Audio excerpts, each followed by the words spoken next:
Hello, সবাইকে স্বাগত জানাচ্ছি নতুন একটা পর্বে। আর আজকে আমরা আলোচনা করব কিভাবে আমরা এফিশিয়েন্ট ওয়েতে মুডবোর্ড বানাতে পারি। মুডবোর্ড নিয়ে আমি আগেও একটা ভিডিও বানিয়েছিলাম, সেটা হচ্ছে আসলে আমরা কিভাবে কোন ফ্রি সফটওয়্যারের মাধ্যমে মুডবোর্ড তৈরি করতে পারি।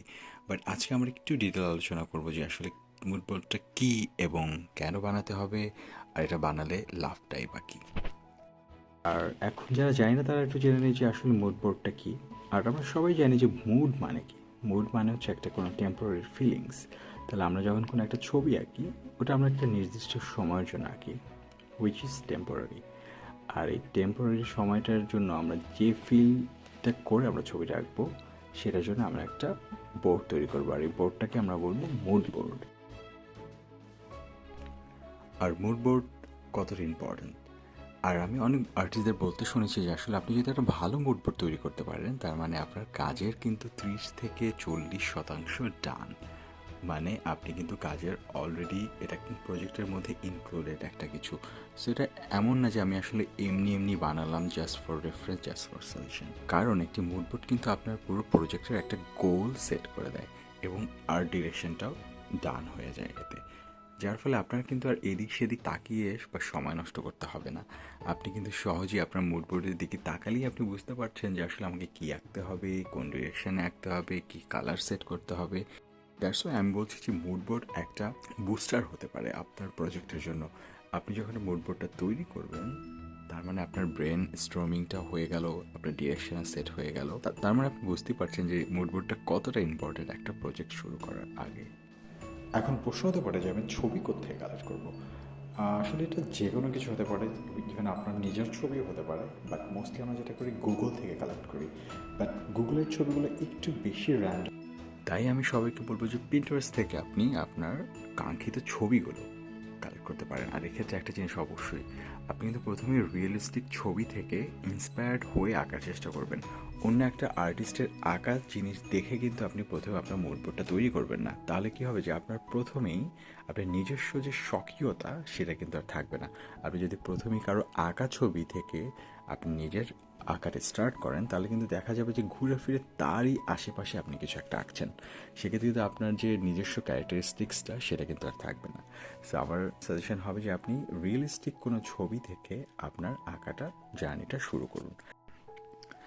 এখন এই মুডবোর্ড কালেক্টের ক্ষেত্রে আমি দুইটা জিনিস এখন দেখাবো। সেটা হচ্ছে একটা হলো রিয়েলিস্টিক রেফারেন্স আমি তো নিলাম, পরবর্তী ধাপটা হচ্ছে আর্টিস্টিক ডিরেকশনটা।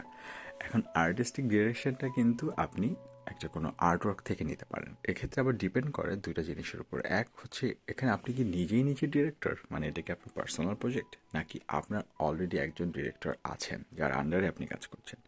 সেক্ষেত্রে হতে পারে এক, যদি আপনি নিজেই নিজে ডিরেক্টর হন, সেক্ষেত্রে আপনি কিন্তু আপনার নিজেরটা নিজে চুজ করতে পারেন, যা ইচ্ছা তাই। আর আরেকটা হচ্ছে যে আপনার একজন ডিরেক্টর অলরেডি আছেন, তার মানে তার কথা আপনাকে শুনতে হবে। সে আপনাকে কীভাবে ডিরেক্ট করছে, সেও কি আপনাকে মুডবোর্ড তৈরি করে দিচ্ছে কিনা, সেটা একটা ডিপেন্ড করে। আর একটা হচ্ছে যে সে বলে দিল যে দেখো আমি এটা এটা এটা চাই, তুমি এটা এটা আমাকে করে দাও। তো সেক্ষেত্রে তার ডিরেকশন অনুযায়ী কিন্তু আপনাকে মুডবোর্ড তৈরি করতে হবে। তো সেক্ষেত্রে ব্যাপারটা একটু কোলাবোরেশনের মাধ্যমে করতে হবে, যে আপনি একটা করলেন, তারপর তাকে দেখালেন, সে আবার ফিডব্যাক দিল, সে বললো ওকে এটা হবে এটা হবে না। সেভাবে আপনি কিন্তু মুডবোর্ড তৈরি।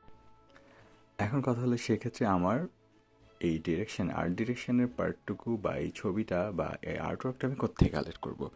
এই ব্যাপারটা খুবই ইজি। সেটা হচ্ছে আমরা আর্টিস্টরা আমাদের কিন্তু সবারই কম বেশি কিন্তু যে কোনো পোর্টফোলিও সাইটে কিন্তু আমাদের অ্যাকাউন্ট থাকে। যেমন বিহ্যান্স হতে পারে, ডেভিয়েন্ট আর্ট হতে পারে, আর্ট স্টেশন হতে পারে।